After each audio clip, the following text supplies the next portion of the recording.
Futuri apresenta The Pitch Invaders.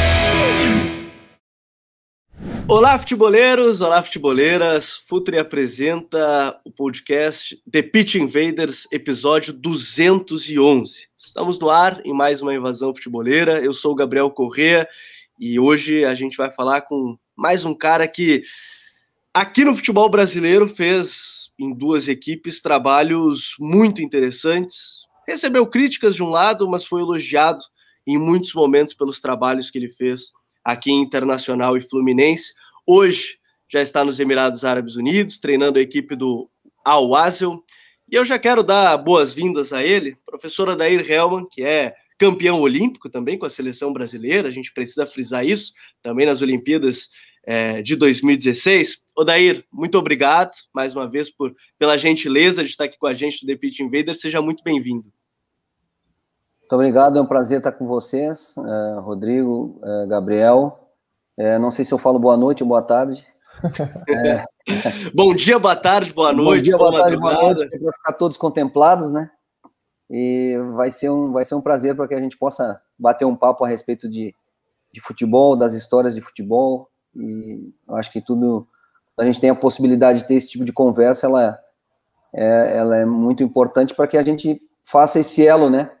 Que é o mais importante, esse elo de comunicação aos torcedores, às pessoas, aos amantes do futebol, e principalmente aos torcedores, para que eles conheçam o profissional, conheçam a pessoa, e também, às vezes, as ideias, o que pensou naquele momento, o que pensa para frente como caminho. Então, vai ser um prazer.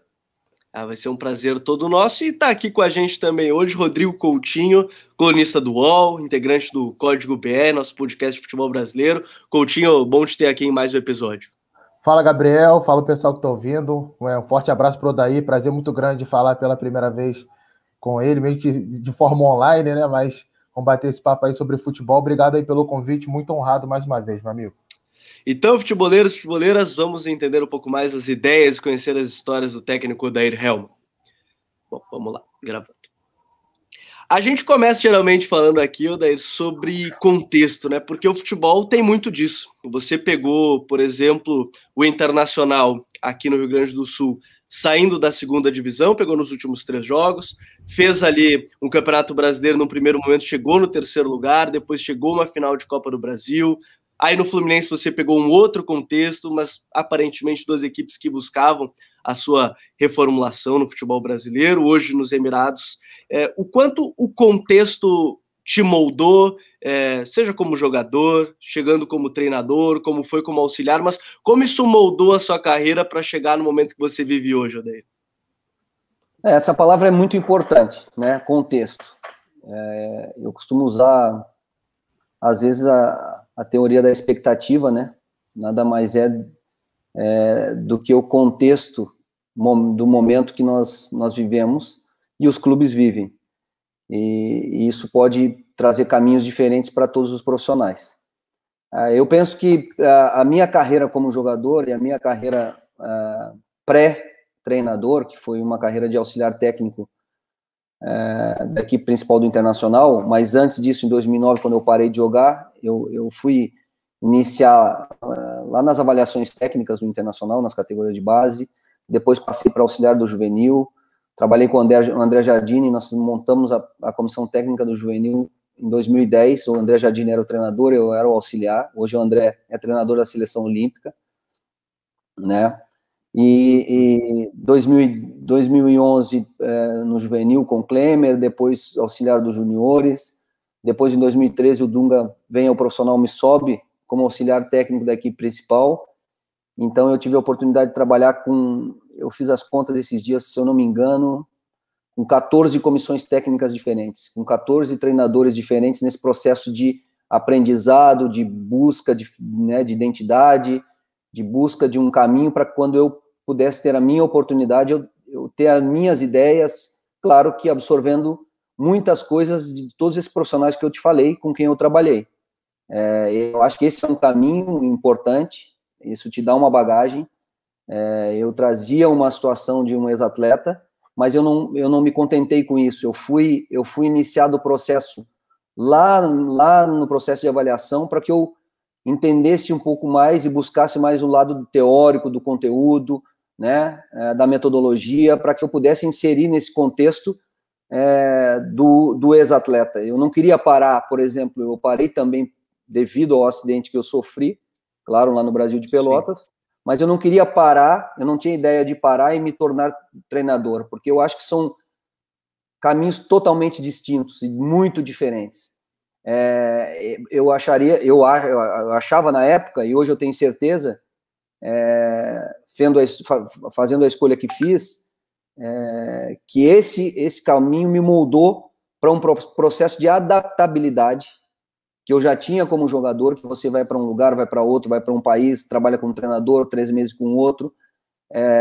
Esse novo percurso da nova caminhada até chegar treinador também me criou um processo de adaptação muito grande. E isso, com certeza, eu levei para os meus trabalhos e levo para os meus trabalhos. Porque o profissional de futebol no Brasil, ele tem que ter uma capacidade de adaptação rápida, porque às vezes tu não tem nem tempo de se adaptar.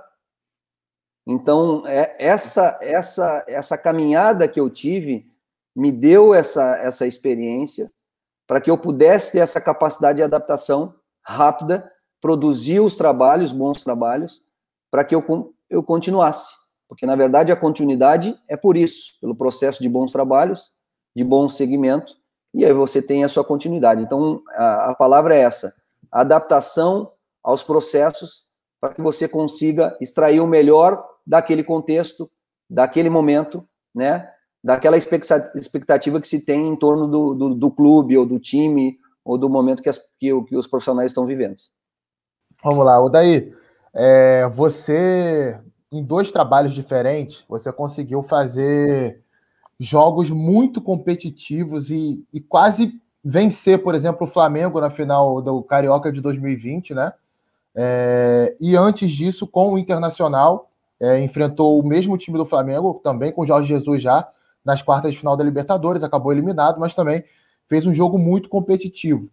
É claro que são situações muito pontuais, a gente vai abordar ainda muita coisa aqui, mas eu queria que você falasse um pouco do preparo para enfrentar aquele time, né, que em 2019, quando você enfrentou, ainda não estava estabelecido, né, como o grande time, mas em 2020 sim, e nos 2 casos você com elencos inferiores, né, com material humano inferior, no segundo caso, principalmente, quase venceu o Flamengo na final do Carioca e jogou melhor até, se a gente for somar os 2 jogos ali, o Fluminense foi superior ao Flamengo durante mais tempo do que o Flamengo foi superior ao Fluminense. Eu queria que você detalhasse o preparo para essas partidas, tanto de 2020 quanto de 2019 contra o Flamengo, do Jorge Jesus, que foi o último grande time aqui do futebol brasileiro. Eu penso que 2019 o Flamengo não é que não estava encaixado. Eu acho que a partir do jogo contra o Internacional, e acho que vocês vão lembrar, eu me lembro muito bem porque a gente passou uma semana, 5 dias, 4 dias estudando a situação do Flamengo, e tinha uma dúvida no jogo anterior, o Gerson jogou de volante, acho que foi contra o Fortaleza, e o Cuéllar, tinha acontecido alguma coisa com o Cuéllar não tinha, ele viajou até depois para Porto Alegre. Sim. Então nós tínhamos uma dúvida da mudança de meio campo, de característica, e após o jogo do Internacional aquilo se estabeleceu, aquele meio campo se estabeleceu. Eu acho que o Flamengo já estava estabelecido ali, era uma questão de ajuste, né? Como lá no princípio do ano tinha uma situação de Arrascaeta, que não tinha uma afirmação ainda, e isso é uma busca de um time, uma formação de um time, né? Você vai encontrando os caminhos, o campo vai te dizendo muitas coisas, o dia a dia, né? O que vai acontecendo nesse período de trabalho vai buscando os encaixes. Eu acho que o Flamengo se estabeleceu, passou uma dificuldade no jogo anterior contra o Emelec, mas estava estabelecido, a ideia de jogo estava estabelecida, estava muito fortalecido, jogava um futebol esplendoroso, com grandes jogadores, um grande treinador. Eu acho que eu talvez tenha sido o cara que mais enfrentei o Flamengo em 2018, 2019, 2020, porque eu enfrentei 2 vezes no Campeonato Brasileiro, depois mais 2 na Libertadores, nas quartas de finais, depois no Fluminense. E sempre o Flamengo muito característico, né, no seu jogo, um jogo de muita qualidade, de muita intensidade, Vale lembrar que nós no Fluminense, na retomada da suspensão dos treinamentos, a gente teve 8 dias para treinar, 8 sessões de treinamentos, para a gente fazer 10 dias, fazer 3 jogos e fazer as finais contra o Flamengo. E lembram que o Flamengo estava há 60 dias ou há 50 dias treinando já. Um time estabelecido do ano anterior, campeão da Libertadores, campeão brasileiro. Então, mais enaltece ainda o trabalho que aqueles jogadores, ou o trabalho de todos no Fluminense, que foi feito para que a gente pudesse jogar as finais como jogamos. Dentro do aspecto tático, dentro do aspecto físico. Eu acho que eu tive bons enfrentamentos com o Flamengo.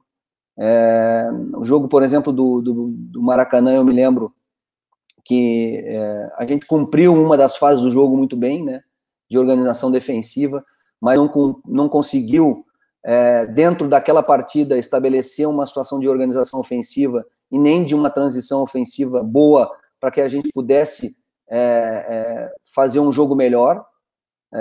E o Flamengo acabou encontrando o seu primeiro gol no momento que nós estávamos dentro do campo do Flamengo, numa bola parada, numa retomada de segunda bola, numa saída errada, e aí o Flamengo, com o seu repertório grande que tinha e que tem, ele não só constrói com um jogo apoiado, com um jogo de infiltração, mas também tem uma transição e um contra-ataque muito forte, e saiu o primeiro gol, e vocês todos sabem que no Maracanã sai o primeiro gol do Flamengo, a equipe tem que ter um equilíbrio, a equipe adversária tem que ter um equilíbrio e uma maturidade muito grande para não tomar o segundo gol rápido, porque a pressão ela se insere no contexto, e a gente acabou tomando o segundo gol muito rápido.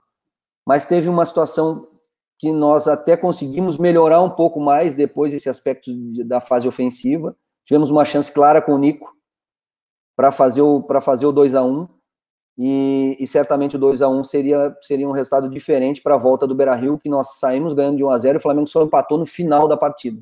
Então nós fizemos grandes enfrentamentos com o Flamengo, claro, dentro de uma estratégia, dentro de uma ideia. As estratégias, até certo ponto, elas deram certo. Quando você perde, não tem como você dizer que deu certo, né? Ela deu certo quando a gente foi campeão contra o Flamengo no segundo turno, e ela estava dando certo até o último contra-ataque naquele primeiro jogo da final, que tu lembra muito bem, que nós estávamos muito melhor na partida, com chance de gol, criando situações ofensivas, e uma escapada do Flamengo, do Gabigol, pelo lado esquerdo, pelo lado direito, acabou fazendo o 2-1. Então, é assim, quando você tem um enfrentamento desse nível contra uma equipe que tem essa capacidade de definição, a sua estratégia tem que dar certo, o seu jogo, os jogadores têm que estar num dia muito, muito bem tecnicamente, em todos os sentidos, fisicamente, psicologicamente, porque você vai enfrentar um time que ele pode até, em algum momento do jogo, não estar bem, mas ele é muito decisivo, ele tem muita qualidade, ele tem muita capacidade de decisão, e aí, uma mínima chance, ele ganha a partida, e tem acontecido muitas vezes, e aconteceu muitas vezes depois, e tem acontecido muitas vezes, porque a capacidade também dos jogadores é muito grande. Agora, Odair, você lembra desses jogos? E, enfim, a gente acompanhando, pelo menos aqui no Rio Grande do Sul, eu pude acompanhar mais próximo o seu trabalho, né, no Inter, depois acompanhando o trabalho no Rio. Essa questão do modelo, eu acho que é um debate legal, porque parece que virou aquela coisa de só tem um jeito de jogar futebol. Eu lembro que você recebia algumas críticas de não fazer um time propositivo, entre aspas, mas em vários jogos o Inter propôs mais jogo que seu adversário, principalmente no Beira-Rio. Essa ideia, como é que você via essa crítica, eu não sei se essa é a palavra certa que dá para colocar, que você recebia, porque na verdade o seu time ele sempre competiu lá em cima. No Inter a gente estava falando de um terceiro lugar no Brasileiro depois de subir da Série B, uma final de Copa do Brasil e ainda brigando também no Campeonato Brasileiro, mas o Fluminense também, né, brigando por uma vaga de Libertadores direta e muita gente não acreditava. Como é que você vê, de maneira geral, essa crítica que se faz a um jeito de jogar, quando na verdade a gente está vendo o futebol sendo muito competitivo e muito bem executado? Eu parto do princípio que eu respeito as diferenças, né? Agora eu tento dar e colocar sempre o meu ponto de vista, não é que ele é o real, que ele é o verdadeiro, mas de trabalho, dentro daquilo que eu trabalho, eu não posso concordar com uma situação da qual eu nunca trabalhei. Eu nunca trabalhei para jogar por uma bola, eu nunca trabalhei para postar o time atrás e pegar a bola, dar um chute para frente e sair correndo. E eu até me preparei, porque como eu sei que vocês têm um trabalho bastante conceitual e tem essa liberdade de a gente poder conversar a respeito desses aspectos, eu me preparei para algumas situações. Eu busquei aqui, porque eu sou um cara que tem uma comissão técnica de alto nível, que prepara muito bem todas as situações, os pilares que a gente vai trabalhar das equipes. Eu tenho todas as preleções feitas dos meus 116 ou 120 jogos no Internacional, eu tenho todas as minhas preleções do Fluminense. Eu sei muito bem o que eu falei no Maracanã, naquele primeiro jogo das quartas de finais. Está gravado, não é só o que eu posso falar aqui, está gravado, são fatos.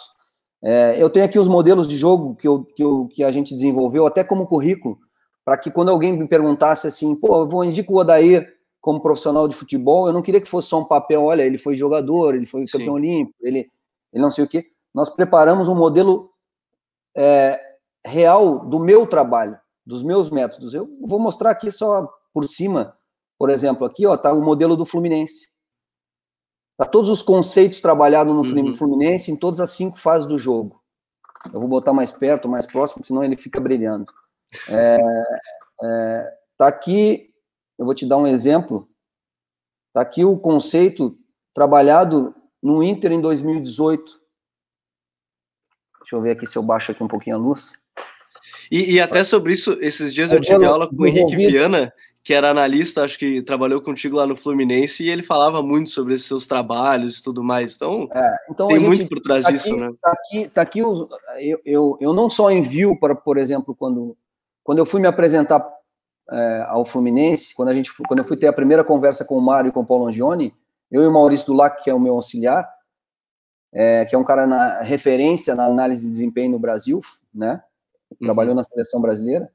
A gente sentou com o Mário e com o Angione e falou, nosso trabalho foi esse aqui. Nós desenvolvemos esse trabalho, esse modelo de jogo no Internacional 2018. O que a gente aprimorou para 2019 foi isso aqui. Está aqui. Está aqui os métodos, está aqui os treinamentos, está aqui os conceitos transferidos para o jogo, né? E eu acho que com esse grupo do Fluminense, com as circunstâncias que a gente pode perder, com a possibilidade que a gente pode trazer jogadores, eu acho que dá para montar esse modelo de jogo aqui para trazer técnica, competitividade e resultado. Foi isso que a gente fez. Então, a gente mostrou o método, os conceitos, a gente não falou da boca para fora, né? Tá aqui os treinamentos, tá aqui. E esse trabalho a gente desenvolveu, Gabriel, assim, a gente filmou os conceitos no treino e filmou os conceitos sendo transferidos para o jogo. Então, essa situação de que, às vezes, a gente não conseguiu ser melhor na fase ofensiva, na organização ofensiva, mas aí tem muitos outros fatores que a gente tem que abordar na discussão, né? Você tem que saber característica do grupo, você tem que saber qual é o nível de capacidade técnica e tática e de tomada de decisão dos jogadores, que são peça fundamental de um processo, de uma construção de um modelo de jogo, né? Porque senão a gente só vai falar da ideia e a gente vai começar a botar, como eu estou vendo algumas vezes, não é mais Flamengo contra Fluminense, não é mais o Arrascaeta contra o Lucas Claro, é o Odair contra o Jesus. E há muito mais do que... O futebol é muito mais do que só treinadores. O treinador é uma peça importante do processo, o modelo é uma peça importante do processo, a organização é uma peça importante do processo, mas tem muito mais que isso. Então, eu nunca abri mão dos meus trabalhos de conceitos muito bem estabelecidos, né? Os pilares: organização, intensidade, concentração e relação humana. Esses são os 4 pilares com que eu inicio o processo. Aí depois a gente entra diretamente para a ideia. E aí eu busco aquilo que a gente iniciou a conversa. A capacidade de adaptação. Eu entro no Internacional nos últimos 3 jogos da Série B e assumo 2018 sem capacidade de investimento, sem capacidade financeira. O que eu preciso montar? Eu preciso montar um time que tenha regularidade, estabilidade, para que o torcedor volte a retomar a confiança, para que os jogadores voltem a retomar a confiança e a gente consiga fazer um ano, né, nível internacional. Quais as características dos jogadores que eu tenho à disposição? Eu tenho características, e vou ser bem específico, eu gosto de ser bem específico, eu gosto de dar exemplo. Eu tenho Leandro Damião, William Potker e Nico Lopes. Quais são as características desses jogadores? que mais influenciam dentro da potencialidade deles, que eles mostram o seu melhor. São jogadores de velocidade, de força, e o Nico, com um pouquinho mais de refino, né? Um pouquinho mais de capacidade de técnica, de um drible um pouco mais curto, mas um jogador muito vertical. Ele não dribla para ter a posse, ele dribla para limpar e fazer a finalização. Então, se você montar um time organizado, com as fases do jogo bem estabelecidas, você vai ter um time com uma característica muito forte de muita velocidade, verticalidade, transição rápida, né? Mas a minha marcação na organização defensiva nunca foi linha baixa. Vamos marcar linha baixa. O nosso bloco vai ser só baixo. Não, minha marcação é pressão em relação à bola. Vendo a característica dos jogadores, pressão em relação à bola, agressividade no setor, compactação. Independente se é na frente, se é atrás, agora, tudo tem a execução. Tudo tem a execução. Se você perde a pressão lá, como o Flamengo tinha naqueles confrontos, e tem até hoje esse perde-pressiona, que até diminuiu um pouco, esse perde-pressiona fulminante, o que você tem que fazer na hora que você recupera essa posse? Você tem que ter uma transição muito boa, porque senão você fica lá atrás defendendo. Não é porque você quer, é porque você não consegue sair. Porque o time adversário está se impondo em cima da sua estratégia ou do seu jogo. Então, eu tenho muita tranquilidade com os trabalhos que desenvolvi. E, claro, aceito sempre as críticas, porque isso também faz com que a gente pare e pense para evoluir, né? E eu acho que tudo depende de cada grupo que a gente vai trabalhar. As características dos jogadores para que a gente possa fazer o melhor modelo para aquele momento. Bacana, né, Gabriel, ouvir o Odair falar sobre isso, que quando ele citou essa questão de como vencer essa pressão pós-perda do Flamengo, eu lembro muito dos jogos da final do Carioca, né, que o Fluminense, assim que retomava a bola, invertia para o outro lado, era uma coisa muito, muito automática, né, tomava de um lado, tirava da pressão para o outro e quase fez gol, assim, se não me engano, chegou a fazer um gol numa transição dessa forma. O Odair pode até me corrigir se eu estiver errado, mas... você falou da questão humana, da relação humana, né, Odair, que é uma coisa que imagino que seja muito importante. E aí me vem à cabeça 2 casos muito específicos, né, que me chamaram a atenção. Primeiro, no Internacional, você, durante um bom tempo, o D'Alessandro, que é um grande ídolo da história do clube, foi reserva, né, ele tinha alguns momentos no time principal, mas se a gente fosse pegar o time base, ele não era um jogador titular, mas você não via ele em nenhum momento... fazendo aquela birrinha. Você foi jogador, você sabe muito bem como é que é, né? Joga uma letrinha num setorista aqui, né? Faz uma carinha feia, aí tem alguma atitude no banco de reservas que vai chamar a atenção, porque é um jogador, a gente sabe identificar esses símbolos. Ele não fez isso, e muito pelo contrário. Toda vez que era perguntado sobre isso, ele falava: olha, eu quero ser titular, mas eu entendo a proposta do treinador, eu entendo que o time está bem dessa forma, eu entendo o meu momento no time. E um outro cara também que já arrumou problema com essa questão de não ser titular, que você treinou e também não colocou de titular o tempo inteiro, foi o Paulo Henrique Ganso, que também ele não teve essa questão de criar um problema, fazer uma birra. Eu queria que você falasse um pouco da conversa com caras desse tipo, né? Porque por mais que a gente saiba que eles já viveram momentos melhores, né? Os dois, mas são caras diferenciados, são até cabeças diferenciadas, né? Eles se posicionam de uma forma que a maioria dos outros jogadores não se posiciona. Como é que foi essa conversa com eles? E como é o seu preparo para isso, né? Porque você também é um ser humano, você foi jogador. Imagino que antes de tomar uma decisão como essa, você pare e pense assim, como que eu vou falar com esse cara para não perder ele e não perder o grupo? São detalhes tão importantes quanto a parte tática também, né, Odair? Para mim, fundamental. O processo de relação humana está diretamente ligado à gestão de ambiente, gestão de grupo, gestão de pessoas, né? Não no futebol, mas na vida, nas empresas. E esse é um dos meus pilares, é uma situação que eu trabalho muito. E eu aprendi, e o Dunga me deu um exemplo muito grande quando eu era auxiliar técnico da equipe do Inter no profissional. O Dunga falou: cara, tu tá começando aqui como auxiliar técnico do profissional, tu é um profissional da casa, se você for perguntado pelo presidente, e se você for perguntado pelo treinador a respeito de alguma coisa, fale sempre o que você pensa o que você acha a respeito daquilo, mas fale a mesma coisa para os dois. Não fale uma coisa para o treinador aqui, porque tu tá de auxiliar dele, porque o time tá bem, não sei o quê, o presidente chama lá e o que tu tá achando do time? Não, o time tá mal. O time, olha aqui, olha o time. Porque tu não vai te estabelecer. Tu não vai ser verdadeiro, tu não vai ser leal nem ao treinador e nem ao clube. E tu não vai se estabelecer no teu caminho, na tua carreira. Então, se tu não quer falar nada, não fale. Mas se falar, fale a verdade.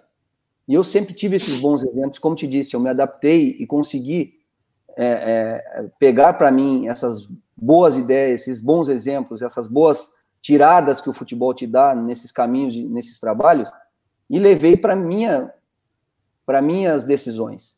Então, sempre o que eu procurei fazer nas minhas decisões, claro que no Inter, por exemplo, eu já era auxiliar, então eu já tinha uma proximidade com os jogadores, mas também cria aquela situação, o auxiliar assume, aí começa a tomar decisão, e aí aquele cara que já era um pouco mais amigo, já acontece diferente. Mas quando você toma a decisão transparente, o mais leal possível, não acerta. O certo ou o errado no futebol, ele é 1 segundo, 2 segundos, de quarta para domingo. Mas quando tu toma a decisão transparente, e tu conversa com o jogador face a face, né? Face a face, como a gente fala. Quando tu, por exemplo, não por palavra, não por falar, pega os caras e fica falando, pega os caras e leva para a sala, aí daqui a pouco tu leva outro para a sala, e daqui a pouco tu conta tanta história que tu acaba te confundindo naquelas histórias todas. Não, são os exemplos e as tuas tomadas de decisões que os jogadores que são muito inteligentes, eles visualizam quando o cara está tomando uma decisão justa, quando o cara está tomando uma decisão, gostando ou não gostando.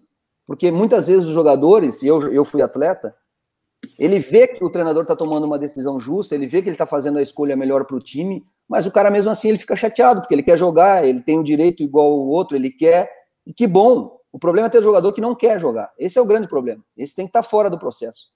Mas o jogador que quer jogar e que respeita o processo, esse eu quero ter sempre. E essa foi a minha transparência nesses dois casos e com todos os outros. Lealdade, tentar fazer justiça quase 100% nas suas escolhas no dia a dia. Não proteger os jogadores nos momentos mais críticos, momentos mais difíceis. Não a cada jogo ficar fazendo um jogo de cena para o torcedor ou para as pessoas que estão fora, tira um, coloca o outro, e daqui a pouco o outro não serve, o outro... Esse tipo de coisa o jogador percebe, ele sabe, ele percebe, e aí ele te respeita mais, aí ele acredita mais, e aí quando você vai falar com ele frente a frente, ele vê que aquelas atitudes, aquelas decisões, elas são verdadeiras nas tuas palavras, não ao contrário, sabe? A minha relação, por exemplo, com o D'Alessandro, a gente teve situações de discussão, que é a palavra que eu vou usar, mas a gente, sabe, teve embates, porque o D'Alessandro é um cara de personalidade.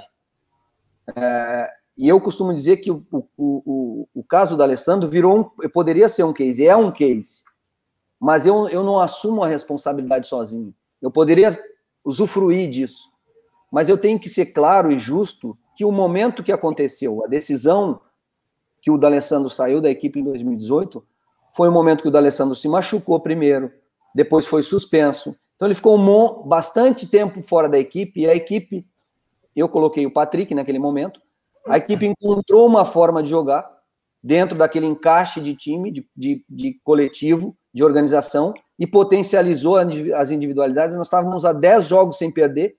Então o próprio D'Alessandro, na volta dele, numa conversa que eu tive com ele, falei: D'Alessandro, eu sei da tua vontade de jogar, eu sei o quanto tu é importante para nós, eu sei da tua qualidade, mas nesse momento eu tenho certeza que tu também concorda comigo, e se tu não concorda, tu tá aqui aberto para falar o que tu pensa. Mas a equipe buscou um caminho, se ajustou nesse caminho, e aí eu preciso dar essa continuidade também, porque se eu fizer qualquer coisa diferente disso, eu estou contrariando o coletivo. E eu não posso pensar em nenhum jogador, eu não posso pensar num processo desse na individualidade, eu preciso pensar no time, no todo. E ele prontamente respondeu da mesma forma, ele falou: cara, é isso que tem que fazer, é isso que tem que continuar, o time tem que continuar assim, e eu vou buscar eu quero jogar, e eu vou buscar jogar, e eu vou mostrar a minha capacidade de jogar em campo, mas eu respeito a tua decisão, concordo com a tua decisão, tanto que eu vou sair daqui da sala e vou dar uma entrevista coletiva dizendo que eu concordo com a decisão e que eu respeito a decisão. Então, ela foi assim com o D'Alessandro, ela foi assim com todos os jogadores, ela foi assim com o Paulo Henrique Ganso, e ela vai ser assim durante a minha caminhada. Vai ter discussões, vai ter talvez um jogador não ficando contente, já teve vários, só que ele respeitou o principal, que é o clube, que é o grupo, e que é o processo, que é o objetivo, que é o maior, não é o meu objetivo nem do D'Alessandro, é o nosso. Então, se não tiver essa capacidade de entendimento, aí a gestão e a relação humana, ela não foi estabelecida, ou ela não vai conseguir ter esse elo para que as coisas sigam em frente e sigam bem.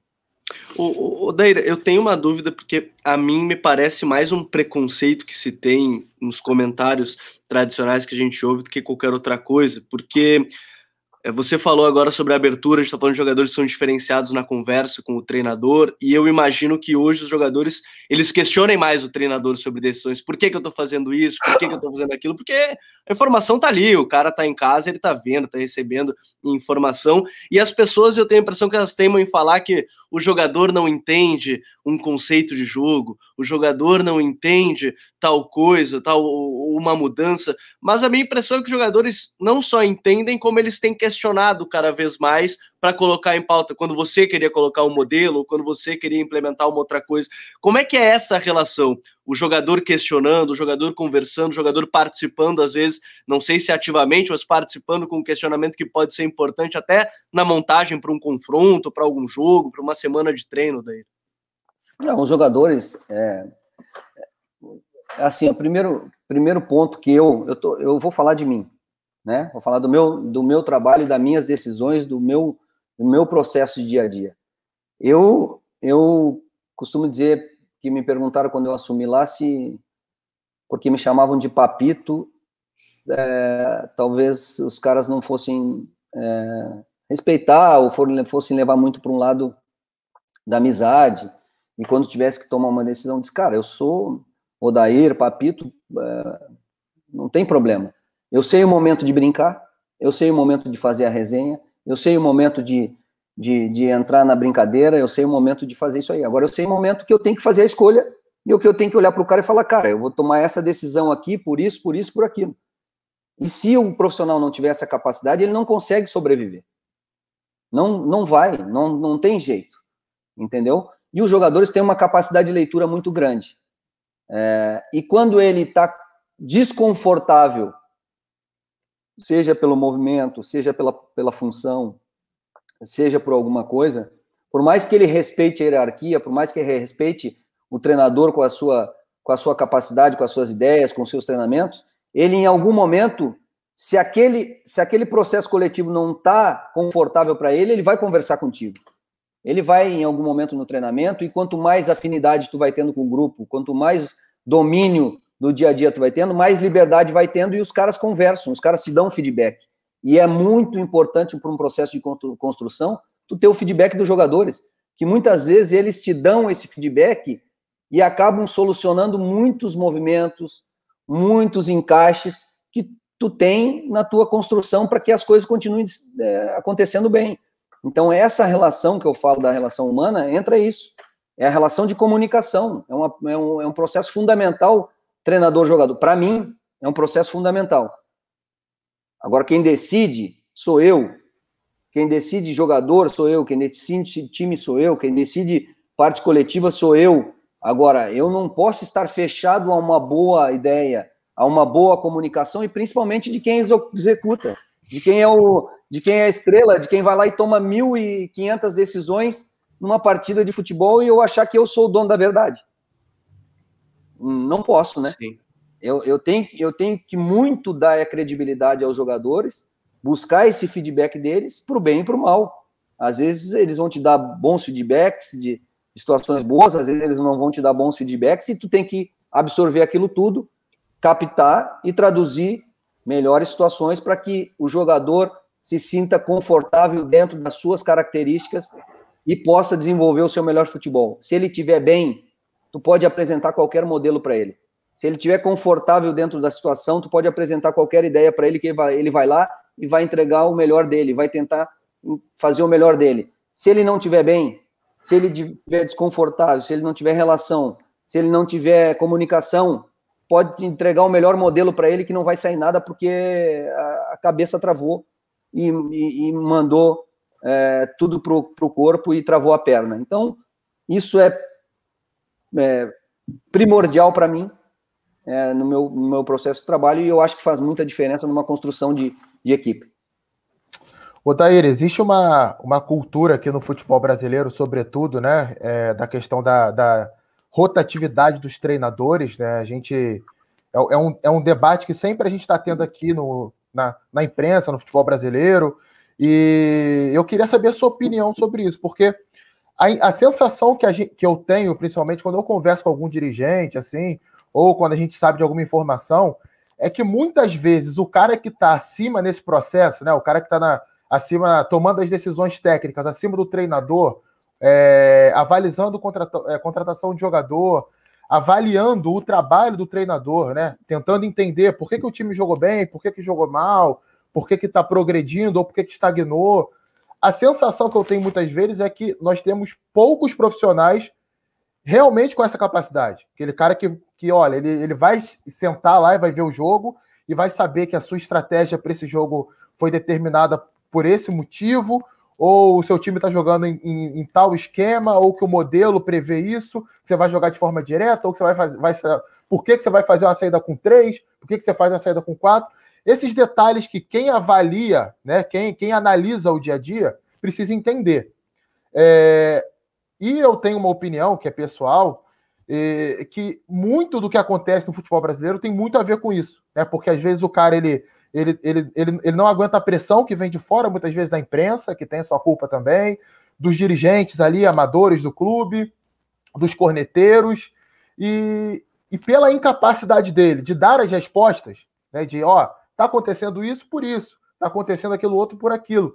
Ele acaba rompendo, demitindo, tomando decisões precipitadas. Isso a gente pode estender também à contratação de jogadores. Tem muitos e muitos casos que eu conheço de dirigente que aceita indicação de empresário porque vai colocar um outro jogador aqui e o cara às vezes não tem nada a ver com aquilo que você pensa para a função que ele vai fazer no seu time. Enfim, queria que você falasse um pouco sobre essa questão, que eu sei que é bem ampla, né, mas como que é para você, às vezes, ser dirigido por um cara que está acima de você, mas o cara não entende 20% do que deveria entender para avaliar o seu trabalho? Eu penso que essa busca de qualificação, ela não pode ser só dos treinadores, né? E nem só dos jogadores no dia a dia, na melhora da sua performance nos treinamentos. Eu penso que essa qualificação, ela também tem que ser acima do treinador.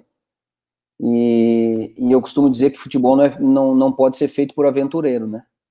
Dentro não pode. Dentro nós temos que ser profissionais. E para ser profissionais, tu tem que ter capacidade de fazer leitura de tudo isso que tu falou. Essa capacidade de fazer a leitura, ou colocar pessoas e profissionais que possam fazer essa leitura e dar o feedback hierarquicamente para quem está acima, para falar sobre aspecto técnico. Porque senão, se eu for gerir o time dessa forma, na emoção, eu vou trocar 5 jogadores da quarta para domingo, de domingo para quarta eu vou trocar mais 7, de quarta para sexta vou trocar mais 3, no domingo perde um jogo, manda 20 jogadores embora, contrata mais 15. Não é assim. As coisas não funcionam dessa maneira. Há uma progressão, há uma construção, há uma base, há um levantar da casa, há uma construção, e aí por isso que o futebol dentro não pode ser feito por aventureiro, porque essa capacidade de avaliação, e eu estou falando para os dois aspectos, não só para um não demitir, para o demitir também.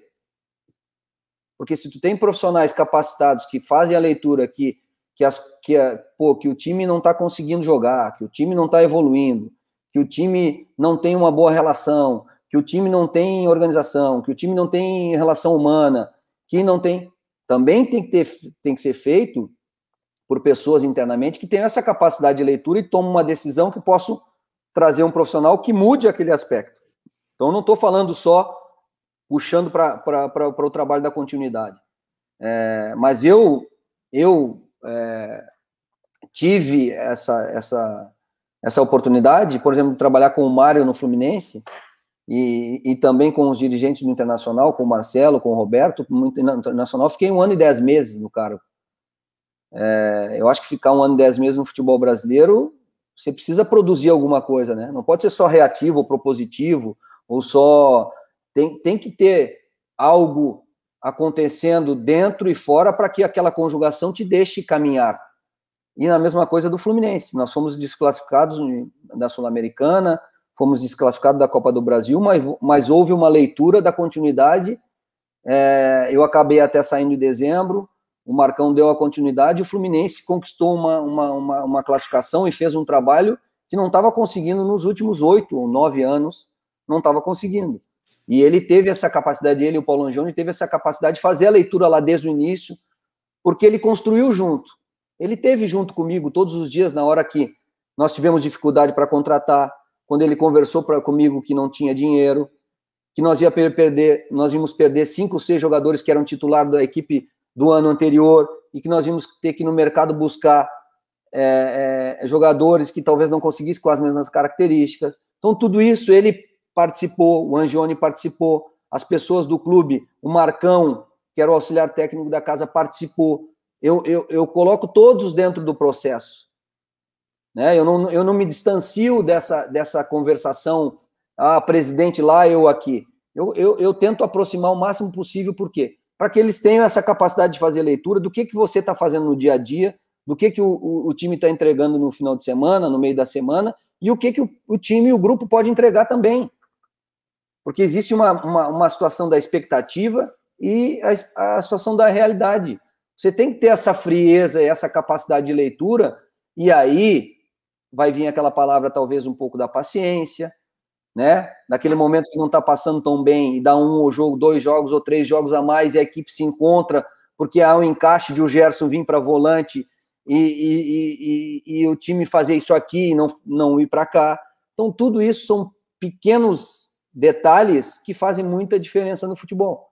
Então, essa percepção interna, eu costumo dizer, ela não pode ser feita por aventureiro, porque senão o cara que é emocional ou aventureiro, ele tá lá para fazer política, ou ele tá lá para fazer qualquer coisa, menos, porque eu sou um profissional do futebol. Né? Nós temos que respeitar o torcedor e dar toda a credibilidade ao torcedor, se ele vai vaiar, se ele vai, às vezes ele tá mais impaciente, às vezes ele tá mais paciente, ele fala, ele cobra, eu quero esse jogador, o torcedor, tá tudo certo. O que não pode é transferir isso para dentro. E aí, lá dentro, nós temos que ser profissionais de cabeça fria para fazer a leitura ou da continuidade ou da interrupção, mas por profissionais, por pessoas capacitadas, por pessoas que sabem, que sentem na pele o que é e quão difícil é construir um time, ganhar um título. Não é fácil. Não é simplesmente porque você vai para tal time e as coisas acontecem. Não é assim. Então, eu costumo dizer que isso é um outro aspecto do futebol que o torcedor não tem muito conhecimento assim interno, mas que é uma peça fundamental, porque tu já imaginou a repercussão das redes sociais hoje, que não tinha há 15 anos atrás ou há 18 anos atrás? Hoje, eu brinco, hoje quando eu escalo um time no Fluminense, vou dar um exemplo do Fluminense, mas do Inter era a mesma coisa, eu pensava em escalar um time no Fluminense, ele vazava 5 minutos depois, eu não tinha nem treinado o time. Aí eu cheguei a um ponto que eu comecei a brincar, eu vou ligar para a fonte para ver se a fonte muda, faz uma variação aí para ver se a gente ganha os caras. E aí, o que eu quero dizer com isso? Que 5 minutos depois, ou 10 minutos depois, já há uma discussão tremenda sobre uns que gostam, uns que querem um jogador, outros que querem determinado jogador, e isso tudo é levado para o campo de jogo, antes do jogo. Isso nunca aconteceu antes, isso é novo, isso é recente. Antigamente, antigamente eu falo, 12, 15 anos atrás, para uma pessoa que morava em Bagé se comunicar com uma que morava em Porto Alegre, que ela não gostava de tal do jogador, demorava 3 semanas. O jogador já talvez não tivesse mais no time. Vocês estão entendendo que há uma velocidade muito grande dessas discussões e acabam aflorando esse lado emocional, acabam aflorando essas vontades e milhares e milhões de pessoas com vontades diferentes. Você imagina se internamente você não tem uma capacidade de fazer essa leitura e controlar as emoções. Sabe, Odair, que isso tudo que tu tá falando me lembra uma coluna do nosso colega, o Carlos Eduardo Mansur, que o jogo do analista, de quem tá de fora, nunca tem derrota, né? Falando em escalação. O cara nunca perdeu um jogo. O cara que tá analisando ali... Eu tô um mês invicto, eu tô um mês de férias, eu tô invicto. e o cara que analisa, ele tá invicto desde que ele começou, porque ele tem ali, não, se colocasse fulano já teria ganho. E aí eu quero entrar nesse ponto de... Eu costumo dizer que a tese tu tem como mudar, só não tem como mudar mais depois que termina a partida. Depois que acaba 90 minutos, não tem mais o que mudar, né? A tese tu pode mudar, se tu fez uma tese no sábado, tem como mudar ela segunda-feira. No domingo pós-jogo já mudou, já. Mas há de se respeitar isso, porque essa é a paixão do futebol, né? Só não podemos confundir isso e nem trazer isso para o aspecto interno do processo. Porque quanto mais para o processo interno vem, mais dificuldade tem para se desenvolver o trabalho. E aí eu queria entrar justamente nesse ponto do trabalho, porque você falou, né, de ter aí anotado preleções, todos os trabalhos que você fez com o Fluminense, com o Internacional, para fazer esse trabalho, e aí você citou um outro ponto, 8 dias de treino, ou então você tem uma semana que você tem 2 dias de treino, uma viagem para Bahia, uma viagem para Fortaleza, e aí você não tem tempo para treinar tão forte assim, porque a gente está falando de um calendário com 70 jogos, quase 70 jogos, às vezes mais que isso. Esse trabalho das suas ideias, colocar ela em pauta, eu sei que é difícil falar um período, eu preciso de tantos treinos, tantos dias, mas como fazer isso, colocar suas ideias, colocar para os jogadores que você quer, colocar, e aí a gente dizer, esse time tá vivendo o seu momento que tá tudo encaixado como ele gostaria, num calendário maluco que a gente tem aqui no país, Odair. Primeiro que agora não é mais nem treinar, né? É recuperar. Hoje nós temos que estudar quanto melhor a recuperação a gente puder fazer para os atletas, porque treinar de 3 em 3 dias, absolutamente nada. Então nós temos que aperfeiçoar cada vez mais a recuperação dos jogadores, para que eles possam 3 dias depois jogar, 3 dias depois jogar e 3 dias depois jogar. Eu tive a oportunidade, e agora eu vivi uma experiência diferente aqui no Aluaça, eu tive a oportunidade de fazer as 3 pré-temporadas, né? A de 2018, a de 2019 no Inter e a de 2020 no Fluminense. Qual foi a minha situação do Fluminense, por exemplo? O Fluminense tinha uma personalidade de jogo muito grande no ano anterior, tinha uma capacidade técnica muito boa, e o que eu inseri no princípio de processo de treinamento foi uma organização dentro da minha ideia, daquilo que o time tinha como característica, os jogadores que estavam chegando, que podiam formatar uma equipe coletiva forte e potencializar as individualidades. Procurei treinar e procuro treinar quando tenho essa possibilidade lá na parte estrutural, o máximo de metodologia das fases do jogo, né, para que a gente crie um corpo,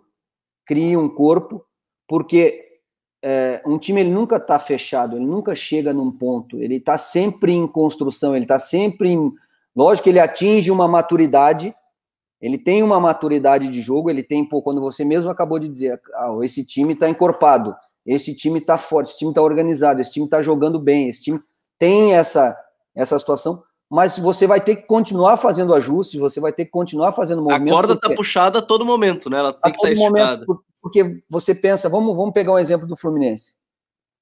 Nós encontramos esse movimento no início do ano, formatamos, fizemos um bom carioca ali no início, até com uma variação de posicionamento diferente no início do Campeonato Carioca, mas já trabalhando, o que eu faço no jogo eu trabalho, eu treino, então eu aproveito esse tempo de base para treinar esses movimentos, desses conceitos, né, da parte tática, tento trabalhar essas 5 fases do jogo muito bem, claro, com pouco tempo tu tem menos sessões de treinamento, mas eu tento dar ênfase nessas fases do jogo, para que a tomada de decisão do jogador lá dentro do campo, ou quando surja aquele movimento de jogo, ele possa estar treinado, estabelecido. e a gente teve a pandemia, né? Teve a pandemia. Então, claro que a maior identidade que ficou, quando terminou ali, que nós paramos e que ficamos 3 meses parados, ela ficou aquele alicerce que nós tínhamos ali, de trás. O que foi para frente era buscar novamente a parte física, que em 8 dias você não busca, né? Não busca capacidade tática novamente, não busca aquele corpo.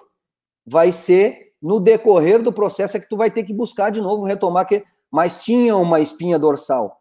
Se talvez a gente não tivesse conseguido atingir ali naquele início, talvez a sequência ali tivesse sido pior, ou mais difícil, ou com mais dificuldade.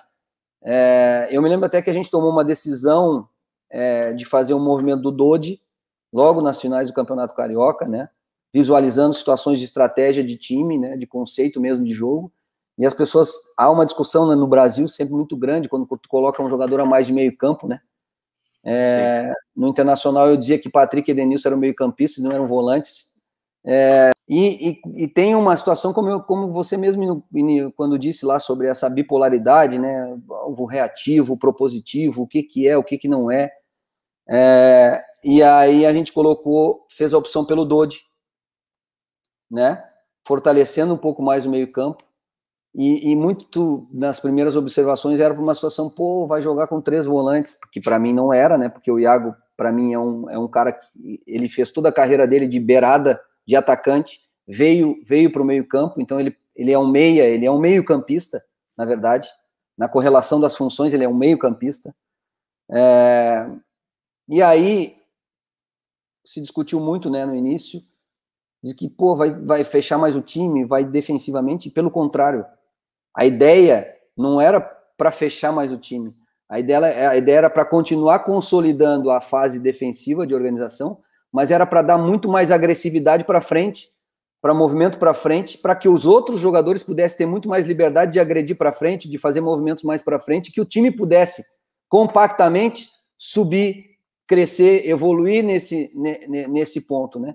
Então, às vezes, um movimento que bate aqui fora de um jeito, e lá dentro você está buscando outra situação. E foi o que aconteceu. A equipe se fortaleceu em termos de organização nessas fases do jogo e ganhou corpo novamente.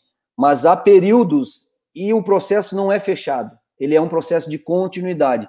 Claro que se você tem um mês para trabalhar no início do ano, ele é muito bom, é excelente. Se pudesse ter mais, ótimo.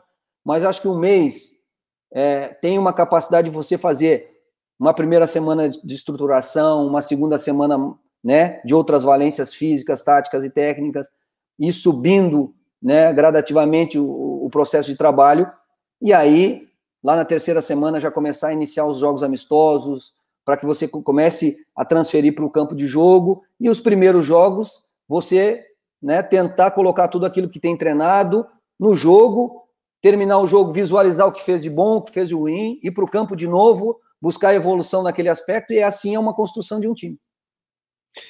Antes do Coutinho até fazer mais uma pergunta assim, para a gente encaminhando o final, agradecer esse papo com o Odair, que está fantástico.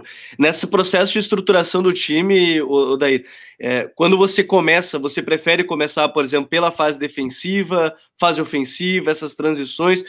Existe um mais fácil, entre aspas? Eu considero que nada é fácil, qualquer pormenor ali você já está impondo alguma coisa no modelo, mas existe algo que você prefere começar quando você monta a sua equipe, você pensa, eu vou primeiro estruturar ela defensivamente, eu vou primeiro estruturar como a gente vai atacar? Como é que você prefere estruturar o seu time? Assim, ó, eu acho bacana essa pergunta, porque ela me dá a oportunidade de falar sobre como se as fases do jogo elas fossem independentes dentro do futebol. O futebol é só um. O futebol é primeiro, o mais simples de tudo, é com e sem a bola. E aí você tem essas 5 fases do jogo. Você tem a bola parada, defensiva e ofensiva. Você tem a organização ofensiva. Você tem a organização defensiva. Você tem as 2 transições. Esse é o jogo. Agora, a pergunta que eu lhe faço. Você tem como treinar só a fase defensiva? Não, nem tem como treinar só a fase defensiva. Porque tu vai ter que botar alguém para te atacar. Se tu botar alguém para te atacar, aqueles jogadores empiricamente já estão trabalhando a fase ofensiva do jogo, mesmo que não tenha conceito nenhum, movimento trabalhado, nada. Eles já estão trabalhando a fase ofensiva. as fases elas não se destituem, elas são ligadas, elas são interligadas, é um processo conjunto. Então, quando eu estou trabalhando uma equipe conceitos defensivos, a outra equipe está trabalhando conceitos ofensivos daquilo que eu quero transferir para o jogo. Então, eu vou te dar um exemplo prático. Quando a gente visualizou a pré-temporada de 2018 no Inter, eu, por todo o processo de análise de toda a situação dos treinadores com que eu trabalhei, eu via muito acontecendo, muito tempo atrás, de alguns jogadores ficarem fora de treinamento. E aquilo me incomodava muito. Aquilo me incomodava, porque eu trabalhava de auxiliar e às vezes eu tinha que ficar com 5, 6, 7, 8 jogadores treinando em separado, porque tinha 20 treinando lá, 18, trabalhando uma parte ataque-defesa, alguma situação mais conceitual. E ao longo desse processo as coisas foram mudando muito. Ainda tem, cada um tem os seus métodos, mas aquilo particularmente para mim me incomodava. Então eu criei na minha cabeça uma situação, cara, eu vou treinar todos os jogadores o mesmo tempo e o mesmo conceito. Se eu tiver 34 jogadores dentro do plantel, eu tenho que encontrar formas de treinamento para que todos os jogadores treinem o mesmo tempo e o mesmo conceito. Como? Aí você é treinador. Você vai buscar método, você vai buscar conhecimento, vai buscar a sua experiência, vai buscar situações vividas e vai criar esse método. E eu entreguei para o clube, para o Internacional, eu transformei isso em palestra, eu e o Maurício. Nós entregamos uma situação de trabalhar e formatamos, antes de ir para os treinamentos, formatamos uma situação que a gente formava aqui na teoria mais ou menos 3 equipes, juntando com 16, 15, 16 jogadores das categorias de base. Ia ter um time base, ia ter um outro time, ia ter, se possível, e quanto melhor for, para ter essa progressão e para que os jovens possam estar inseridos no contexto, eles possam estar treinando lá. Eu formava, por exemplo, na pré-temporada de 2018 e continuei fazendo isso em 2019 e continuei fazendo isso em 2020 e vou continuar fazendo 3 times. Por exemplo, eu trabalhava em forma de circuito. Um time trabalhava a bola parada. O outro time trabalhava os conceitos defensivos. E o outro time trabalhava os conceitos ofensivos que a gente queria colocar no jogo. Isso trabalhava em forma de circuito. Então, determinado tempo, o mesmo tempo para todos. Uma equipe ia fazer a bola parada, outra equipe ia fazer os conceitos defensivos e a outra ia fazer os conceitos ofensivos. Ao mesmo tempo, todos trabalhavam a parte de volume, as valências de volume, intensidade, né? Parte física que está agregado a hoje, porque no primeiro dia você trabalha com bola, é o treinador que dá o aspecto físico. Hoje em dia é poucos os treinadores ou preparadores que usam o físico puro, né? O trabalho de alicerce físico da equipe, ela é dada pelo esboço do treinamento do treinador. Então, usei essa forma de circuito e dentro desse processo ficou muito claro e fica muito claro para todos que vai ter determinado momento que se tu estiver aqui, não é porque tu não pode estar aqui. Se tu está nesse momento aqui, não é que tu não pode ir para este momento aqui. Tudo depende do momento do teu dia a dia de trabalho, do momento dos jogos, e cada um buscando, respeitando o seu companheiro, mas buscando o seu espaço. Buscando o seu espaço para iniciar o jogo. E isso deu muito certo no Internacional. Deu muito certo no segundo ano. Os jogadores gostaram da metodologia, da forma de treinamento. E no Fluminense a gente fez a mesma coisa. E o jogador não vai para o treinamento e ele não tem como dizer para mim no domingo, cara, eu não sabia onde me posicionar na bola parada. Eu não sabia qual o movimento tu treinou. Não, ele sabia porque ele treinou igual ao cara que iniciou o jogo.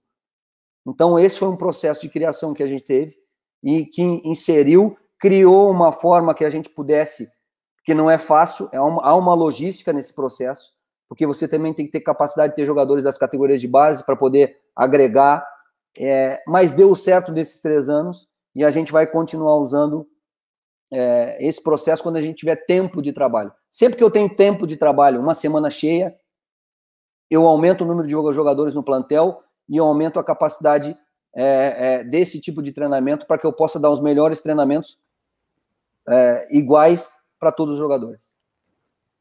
Bacana. Odair, para encerrar da minha parte aqui, queria saber de você qual o planejamento você faz na sua carreira nesse momento, né? Você é um cara que Tá no início da sua carreira de treinador, né? Assumindo as equipes, né? Você tem aí, vai fazer 4 anos agora como treinador mesmo, né? De equipes profissionais. E começou muito bem. Se a gente pega, por exemplo, o desempenho inicial de vários treinadores aqui no Brasil, eles estão abaixo do seu. Você foi terceiro lugar de um Brasileirão com o Inter, depois você conduziu, iniciou uma campanha do Fluminense que terminou na 5ª colocação. Ainda tem muita coisa para acontecer, né? Aceitou uma proposta do mundo árabe, que a gente sabe que é uma outra condição financeira, né, que é importante para você nesse momento da sua carreira também. Então eu queria saber de você qual é o planejamento que você faz na sua carreira nesse momento. Você quer se estabelecer aí ou você pretende fazer, talvez até seja feia essa expressão, né? Mas se você quiser usar outra, fica à vontade. Fazer um pé de meia, né? Ficar mais tranquilo financeiramente para o seu futuro, para sua família, e depois voltar aqui para o Brasil para dar continuidade à sua carreira. Assim, ó, primeiro que eu gostaria de dizer que vai para o 4º ano e que eu tenho, primeira coisa, como profissional, eu tenho certeza que eu fui melhor em 2019 do que eu fui em 2018, porque eu aprendi mais, eu tinha mais experiência. 2020 no Fluminense da mesma forma, e eu estou sempre aberto a essa melhora, estou sempre em busca, né? Eu estou sempre em busca de crescer, evoluir. Eu não sou um cara bitolado, porque é assim, não, eu tive capacidade de me adaptar bem a esses processos, aos momentos que os clubes viviam. Hoje, quando eu vim para cá para o Aluaça, o clube vivia um outro aspecto, eu já peguei o trabalho no meio do caminho, coisa que não tinha acontecido comigo antes, então é mais um agregar na minha carreira, na minha construção de carreira. Você chegar no meio do processo, com uma língua diferente, uma cultura diferente, tendo que se comunicar. Eu, por exemplo, abri mão de tradutor. O clube queria que eu usasse tradutor, eu não quis, e eu falava because, I believe, come together. Essas eram as minhas palavras em inglês. E cheguei aqui no sábado à noite, à meia-noite, e domingo de manhã fiz uma reunião com o presidente, com todas as pessoas do clube, em inglês. Como? Eu não sei. Gesticulando, falando, alguém ajudando com 3, 4 palavras, e eu, frente a frente com o presidente, enfrentei, me levou para o vestiário, me apresentou para os jogadores. Esse foi o face-to-face, né, Alder? Esse foi o face-to-face real. E me apresentou para os jogadores e fala aí, coach. E aí? E como é que desenvolve a comunicação com os jogadores, com emoção, no inglês, com I believe, come together e sometimes, né? E eu não quis o tradutor para quê? Para que eu crescesse, porque eu tinha que me comunicar, eu tinha que passar a minha emoção. Esse é um aspecto que eu uso muito, que eu trabalho muito no dia a dia, é o olho no olho, é a emoção. Aí eu passar essa comunicação para uma terceira pessoa, que vai passar para o jogador, que vai passar para não sei quem, chegou lá no cara, é para chutar de esquerda, o cara bate de direita, entendeu? Então eu fui para o enfrentamento, eu não falo inglês hoje, mas eu falo inglês, que é o inglês que eu faço as minhas preleções, eu dou meus treinamentos, eu converso com os jogadores, eu converso com todo mundo em inglês. Porque eu fui lá estudar, eu fui lá tentar, eu fui lá melhorar. Isso eu estou sempre aberto a fazer na minha carreira em todos os aspectos. Em relação à tomada de decisão, eu tive por exemplo, algumas propostas do Brasil recentemente e acabei continuando porque tem um aspecto que até agora eu consegui fazer trabalhos de longevidade, longos trabalhos. No Internacional foram quase 2 anos, no Fluminense foi 1 ano. Né, faltavam 20 dias, eu sei que o campeonato terminava 3 meses depois, mas faltava 20 dias para terminar o meu contrato, e surgiu essa oportunidade, que ela foi profissional, pessoal e financeira, por isso que eu aceitei, não só a parte financeira, que é tão importante para todos nós, mas também tem uma situação de um novo mercado, isso tudo que eu falei para vocês, de comunicação, de viver uma outra experiência para agregar na minha carreira, e tem agregado e agregou muito. Tenho certeza que eu vou ser melhor agora nessa abertura do próximo campeonato, porque eu aprendi muitas coisas do que vivi. Agora, hoje eu tenho 2 anos de contrato aqui. Eu tinha 1 ano e 6 meses, eu tinha 1 ano e meio de contrato quando vim, e com 1 mês e meio eles me ofereceram mais 1 ano de contrato. Então eu fiz contrato até julho de 2023. O que eu quero, em primeiro momento, é cumprir o meu contrato. Eu quero fazer o trabalho, eu quero iniciar o próximo trabalho muito melhor do que a gente terminou, para que o time vá melhor na competição nacional, para que a gente chegou a uma semifinal de Copa aqui, que a gente vá à final, que a gente conquiste o título. Esse é o meu objetivo de trabalho. No futebol, a gente não pode bater um martelo. Não, eu vou ficar aqui 5 anos, eu quero ficar aqui 5 anos. Uma coisa é você querer, outra coisa é amanhã você perde 3, 4 jogos, ou alguém te manda embora, ou surge uma outra proposta e ela se torna financeiramente, pessoalmente, profissionalmente melhor da que tu está, tu tem que sentar, analisar, porque tu é um profissional do futebol. Entendeu? Então eu tenho e quero cumprir, no mínimo, o meu tempo de contrato aqui, dentro dessa caminhada. De novo, já são 6 meses de trabalho, nós vamos para 6, 7, 8 meses, quando fizer a abertura do campeonato, eu já vou estar com 8 meses no terceiro time. Eu acho que isso é importante também, isso dá um feedback importante para os profissionais que vão te contratar. Isso eu estou falando sobre visão de mercado. Então, eu tenho um planejamento de carreira, eu tive o início, eu tenho o meio, eu tenho o meio, né? Estou no meio e tenho o meio, e o fim, a gente tem que sempre deixar bem aberto, o céu é o limite. Enfim, Odair, eu acho que isso é muito legal de ver dos seus trabalhos, que você é bem isso que você falou, tem início, meio e, enfim, o fim aí é bem como você falou, a gente vai vendo. Mas eu queria encerrar perguntando também sobre, além, é claro, do futuro, você falou o seu, mas futuro quanto ao jogo, ao futebol, que é cíclico, né? A gente vê, em um período a gente via muito times com 3 zagueiros, esse ano acho que a gente tem visto mais, em algum outro não. Você tem visto muitas mudanças no futebol? A gente conversava antes de começar a gravar que você acompanha muito o Campeonato Brasileiro, e os horários, é claro que eu imagino que eles complicam bastante, mas você vê muitas mudanças no futebol? Não é mudança a palavra, ou retomando alguma coisa de algum tempo atrás, voltando 3 zagueiros, para a gente fechar nessa parte, o jogo em si, o futebol? Não, o que eu tenho visto realmente a busca dos treinadores por novas estratégias, por novos posicionamentos de jogadores em campo. A busca é sempre a mesma. A busca é sempre jogar o melhor futebol possível, ganhar as partidas, independente do aspecto tático, independente do modelo, independente da ideia. A busca de todos os profissionais, pelo menos a minha, eu creio que a busca de todos é a busca minha como treinador olhar para aquele grupo, tentar enxergar naquele grupo um time, formar um time com aquelas características que eu tenho ali à disposição, montar a melhor ideia, né, a melhor estratégia para que os jogadores possam se sentir felizes e possam desenvolver o seu melhor futebol, que a equipe produza bem. Nem sempre, às vezes, a gente consegue atingir tudo que a gente quer, almeja.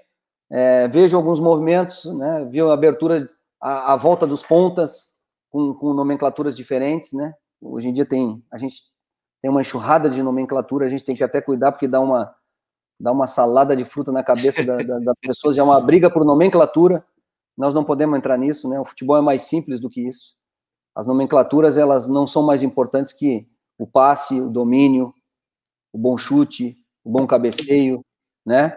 A boa competitividade, né? Aquele enfrentamento, aquela boa dividida.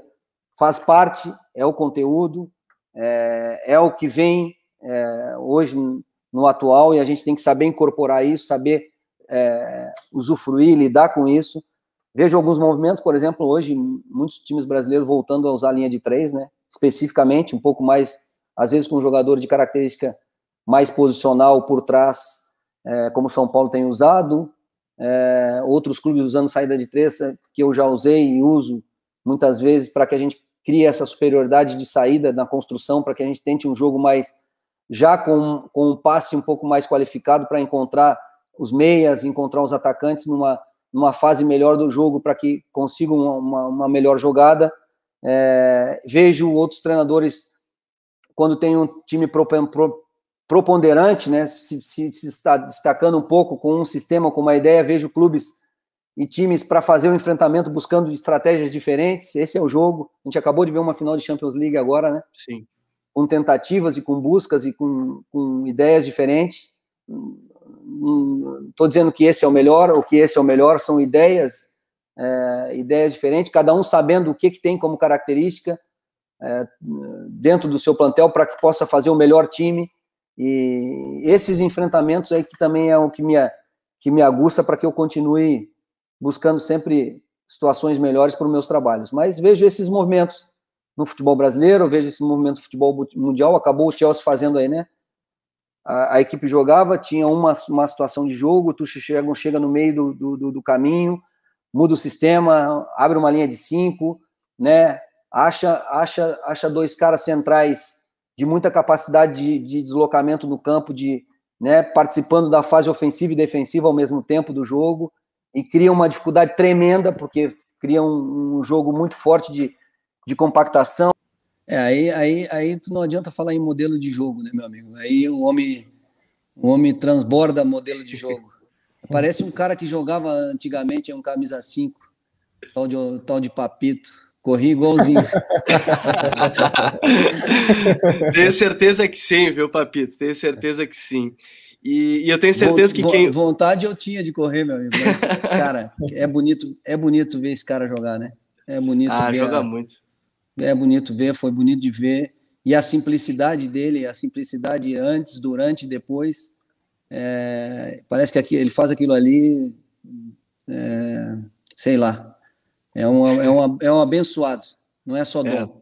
Tem uma benção ali que ele siga assim. É muito fora da média. Agora, ele é uma inspiração, cara. Ele é uma inspiração da história de vida dele, pessoal, e a história de vida dele profissional. Ele é uma inspiração para muitos jovens que querem iniciar no futebol, né? A gente fala muito de categoria de base, e os jogadores que estão querendo se tornar jogadores profissionais. Tem bons exemplos para olhar, né, para observar, para se inspirar.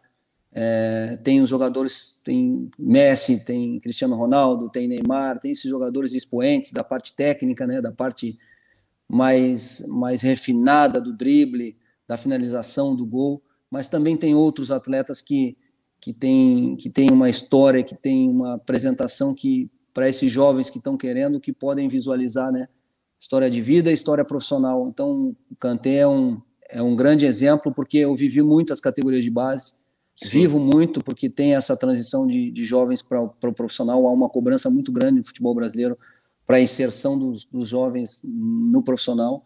Ela é importante, né, para o aspecto técnico e financeiro, mas eu vi muita gente ficar pelo meio do caminho, muita gente com muita qualificação, de muita projeção, com 15, 16 anos, não conseguir chegar com 18 e fazer a transição para o profissional, porque não é só o aspecto do talento, não é só o dom e o talento, tem outros aspectos para que você consiga fazer, né, essa transição para a disputa de alta performance, tanto no futebol, quanto no basquete, quanto no vôlei, e no futebol muito mais, porque há muito mais disputa, né?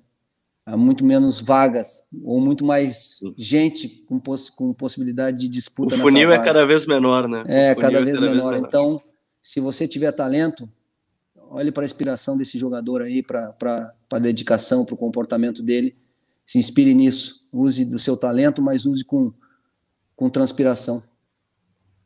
E eu fico muito feliz de a gente terminar esse papo, né, dessa forma, falando sobre também um cara que é um exemplo. O Odair também é um exemplo, o Kanté, que a gente citou agora, é um grande exemplo que a gente vê desses jogadores que estão surgindo. O Odair tem uma história fantástica e eu acho que ele compartilhou muita coisa legal com a gente. Mas antes, a gente não pode terminar o episódio sem as nossas dicas futeboleiras. O Papito falou sobre essas histórias e a The Players Tribune, para mim, tem uma entrevista que... Uma não, tem várias que são fantásticas e eu acabei separando uma que para mim é muito boa, que é com o Antônio Rüdiger, que acabou sendo campeão agora da Liga dos Campeões, que ele fala sobre o racismo que ele sofreu por chegar na Alemanha, ser uma pessoa negra, chegar na Alemanha, né, vir de um bairro pobre da cidade e, enfim, eu acho que é um texto que é fantástico. Tem a história do Adriano também, que é muito boa, Adriano Imperador. Mais recente, para quem é do Sul, tem a história do Filipão, então minha dica fica por conta do The Players Tribune. Coutinho, tua dica futeboleira? Rapaz, te confesso que pensei aqui, essa última semana eu não andei lendo muita coisa, né, porque tive que entregar o guia lá do Campeonato Brasileiro pro UOL, das séries A e B. Vou vender meu peixe, Gabriel. Galera, entra lá no All Sport para ver meu blog lá, Rodrigo Coutinho. Essa semana teve uma análise aí da primeira rodada do Campeonato Brasileiro, né, todos os jogos, bem detalhado, e também aqui no feed do Future, né, o nosso código BR, né, de todo domingo, 10h30 a gente está na nossa live aqui falando da rodada do Brasileirão, e aí fica o podcast ao longo da semana também, Gabriel. Valeu, Coutinho, que tá sempre com a gente. A gente começou falando do Odair, depois no final a gente chamou de Papito, uma conversa que termina muito em casa aqui, por isso que agora eu acho que é mister, legal. Agora é Mister. É Mister? Agora é o Mister Papito, cara que já fala árabe, já tá bem. Odair, Papito, obrigado mais uma vez, mas antes a gente não pode deixar você ir sem falar a sua dica pra gente que tá acompanhando o episódio de hoje. Eu vou voltar ao mesmo tema, porque eu sou um cara de, eu me emociono com muitas coisas na minha vida. Eu acho que isso é uma característica, né? E a emoção ela tem me levado a cada vez mais tomar decisões com mais razão. Eu acho que quando por exemplo, um profissional do futebol perde a paixão, e que às vezes nós que estamos dentro do processo, às vezes a gente vive tanto esse meio e que acaba machucando um pouco, né? Machucando as pessoas, porque é um meio triturador, é um meio para triturar um, para vir outro, triturar outro, para vir outro, e esse é o processo, e às vezes a gente acaba esquecendo um pouco da paixão de quando a gente era pequenininho, que estava querendo ganhar a primeira bola, que foi jogar no primeiro time da cidade, e eu me lembro muito bem que eu morava numa cidade do interior, de 3, 4 mil habitantes, fugia de casa para jogar bola de manhã, de tarde, de noite, pulava o muro do estádio municipal. Me lembro muito bem quando o prefeito da minha cidade me levou para fazer teste no Internacional, com 14 anos, para que eu pudesse realizar o sonho de me tornar jogador de futebol. E aquilo a gente pagava um preço enorme, eu paguei um preço enorme, morando sozinho, longe dos meus pais, da minha família, desde os 14 anos. O meu pai, para poder me visitar em Porto Alegre, quando eu tinha 14, 15 anos, meu pai era funcionário da prefeitura, o prefeito, ao invés de colocar, por exemplo, pacientes que iam para outras cidades, para Florianópolis, fazer exame, ele começou a arrumar exames nos hospitais em Porto Alegre, que eram hospitais mais qualificados ainda, ou tão qualificados quanto o de Florianópolis, para que as pessoas pudessem ser atendidas na cidade, e ao mesmo tempo meu pai dirigisse a ambulância para que pudesse me visitar, me levar um queijo, me levar um pão, me levar um abraço. Então, aquela paixão que a gente tem no início, ela não pode se perder. Quando a gente está aqui agora, nesse momento, não pode se perder. A gente tem que saber, tem que ser profissional, tem que ter frieza, mas a gente não pode perder a emoção. E a história do Kanté, ela me faz lembrar, me faz voltar lá atrás, na minha cidade de Salete, Santa Catarina. Quando eu vejo a história dele, quando eu li a história, quando eu vejo ele em campo, eu me lembrei da minha história, e a gente precisa estar sempre buscando essa paixão de novo para que a chama não se apague. Papito, obrigado mais uma vez pela gentileza. O papo foi tão bom que a gente nem percebeu o tempo passar, então obrigado mais uma vez por gentilmente ter nos atendido aqui. Muito obrigado, eu que agradeço. Desculpa aí às vezes se alongando um pouco mais da resposta, mas eu acho que a conversa proporciona isso também, e o intuito de poder sempre passar uma comunicação para as pessoas que estão em casa aí. Muito obrigado a todos que nos acompanharam em mais um episódio do The Pitch Invaders, o episódio número 211. Futeboleiros e futeboleiras, nós somos o Futre e temos um convite a vocês. Pense o jogo, um abraço. Futuri apresentou The Pitch Invaders.